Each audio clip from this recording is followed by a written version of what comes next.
আমাদের মালগুলো নষ্ট করতেও পারেন, আপনার সমস্যা নাই, তবে ক্ষতিপূরণ কে দিবে সেই উত্তর দিয়ে তারপরে আমরা স্টুডেন্ট মানুষ, এই দেশে একটু নরক্ত দিয়েছি।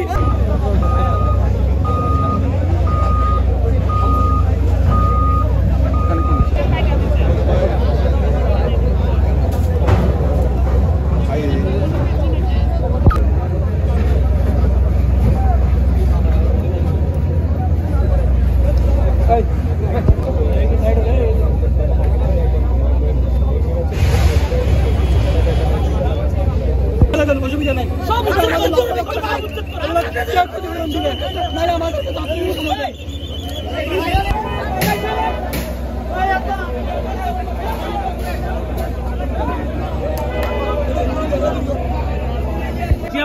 আপনি তো অফকোর্স কোর্টের উঠবে না, আপনি কোর্টের উঠবে, আপনি কোর্টের অনুযায়ী ভাঙতে হবে আপনার, কিন্তু আপনি এখন কোর্ট অমান্য করে, আমি পুরোটা অমান্য করে আইনের প্রতি শ্রদ্ধাশীল না হয়ে আপনি ভাঙতেছেন। আর ওই আর বিআইডব্লিউটির যিনি পরিচালক মহোদয় আছেন উনি সম্পূর্ণ অবৈধভাবে ভাঙতেছেন। আমি এই জিনিসটা ম্যাজিস্ট্রেট হিসাবে ডিসি কোডের কেউ জায়গা জমিনের কোনো কাগজপত্র লাইবিলিটি নিচ্ছে না। ওনারা বলছিল যে এই জায়গাটা পরিমাপ করে ডিমার্কেশন করে 250 দিন পরে ওটা ভাঙে।